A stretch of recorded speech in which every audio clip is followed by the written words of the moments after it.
10 बजे से लेकर 11 बजे के बीच में उपस्थित हूं आप सबके सामने। इस सप्ताह इस रविवार के कार्यक्रम में मैंने जिनकी कुंडली चुनी है, इनका नाम है, ये आईडी है खुशबू सिंह के नाम से, और उन्होंने कुंडली भेजी है सूर्या सिंह की, और ये डेट ऑफ बर्थ 23/8/2021 का ये बच्चा है, जिसको इन्होंने लिखा है कि 1 माह तक आईसीयू में एडमिट था। डॉक्टर ने कैंसर वाला ट्यूमर बताया जो पेट के अंदर ही फट गया था, जिसके कारण एक किडनी खराब हो गई है। उसे ऑपरेशन करके निकाल दिया है। ये कब तक पूर्ण स्वस्थ हो जाएगा?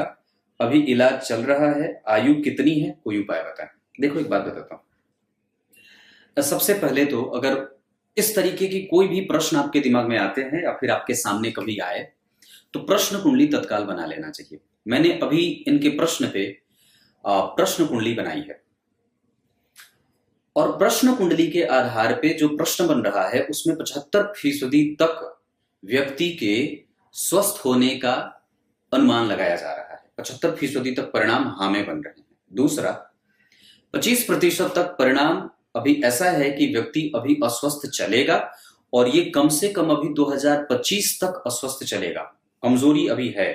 और एक बात और बता दूं तो अभी 2025 के जून तक इसकी कुंडली में परेशानी वाला माहौल है, क्योंकि अंतर प्रत्यंतर तक मैंने जाकर के देखा तो अभी किसी भी ग्रह की अच्छी दशा जातक के ऊपर से नहीं चल रही है। वैसे इसकी कुंडली में शनि की 10वीं दृष्टि तुला राशि पे जा रही है, और इस भाव के जो अधिपति हैं और लग्न के जो अधिपति हैं, लग्नेश 12वें और चंद्रमा भी 12वें, पंचम भाव के अधिपति 12वें हैं और गुरु भी 12वें हैं लग्नेश के संग। इस वजह से ये कुंडली थोड़ी रुग्ण मालूम पड़ रही है, क्योंकि लग्नेश के ऊपर भी सूर्य और मंगल के साथ बुध की दृष्टि जा रही है, जो बुध इस कुंडली के लिए सप्तमेश होकर के और सप्तम भाव में शुक्र नीच के हो रहे हैं। लग्नेश नीच के हैं, लग्नेश 12वें और आयु भाव के अधिपति नीच के हैं। ये अलग बात है कि शनि की दृष्टि यहाँ पे उच्च की जा रही है, इस वजह से आयु में रुग्णता है।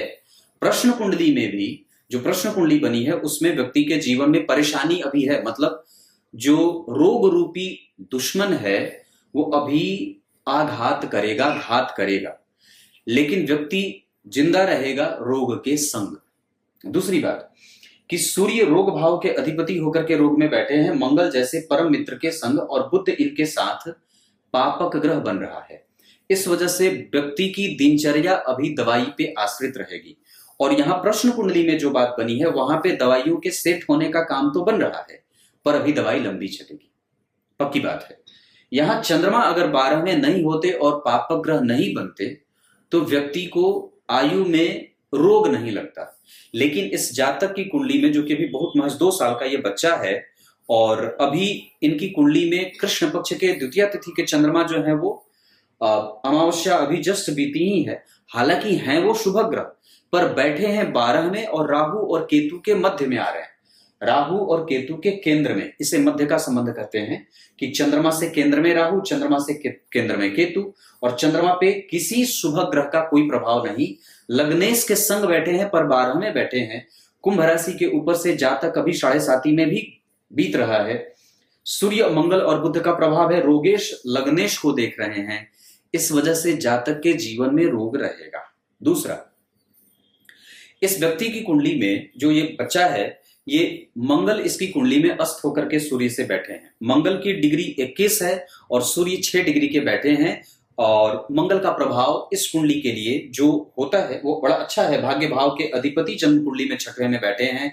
रोग रूपी शत्रु ने व्यक्ति के भाग्य को कमजोर किया है, और जन्म कुंडली के रोगेश रोग में बैठे हैं और बुध को भी रोग से युक्त कर रहे हैं। इस कारण से व्यक्ति के जीवन में ये परेशानी बनती है।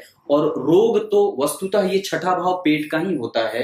हृदय क्षेत्र, पेट यहां से शुरू होता है और यहां तक आता है, मतलब नाभि तक का क्षेत्र यहां तक होता है। नाभि के नीचे का क्षेत्र अष्टम भाव होता है। तो चतुर्थ रोग में, पंचम 12वें ये ठीक नहीं, 6ठा भाव रोग से युक्त और मंगल से प्रभाव में है, जो कि द्वितीयेश होकर के 6ठे में बैठे हैं। इस कारण से व्यक्ति को जलन की समस्या होती है। पेट में छुरा कैंची मंगल लगाते हैं, ये मंगल के ही कारण होता है। तो ये सारी स्थितियां जन्म कुंडली में यहां से बन रही हैं। दूसरा कि व्यक्ति के पास आयु है अभी, लेकिन अभी आपको कम से कम 2025 के जून तक परेशानी रहेगी। अगर जल्दी ही तात्क्षणिक ठीक होना चाहते हैं तो इस बच्चे को जितनी जल्दी हो सके इसके नाम पे पूजा पाठ कराइए। अगर हो सके तो दुर्गा पूजा में ब्राह्मणों के साथ देखो, मैं आपको एक बात बताता हूं। जन्म कुंडली में तो चलो जो बात दिख रही है वो दिख ही रही है, पर प्रत्येक व्यक्ति के प्रारब्ध के 3 फल होते हैं। प्रारब्ध का मतलब पिछले जन्म के कर्म के 3 फल, जिसमें से प्रारब्ध का पहला फल होता है कि उस व्यक्ति की योनि कौन सी मिली उसको। वो मनुष्य बना, पशु बना, पक्षी बना, लता बना, गुल्ब बना, मोहर बना, कीड़ा बना, मकोड़ा बना, क्या बना, ये उसके प्रारब्ध का पहला फल है।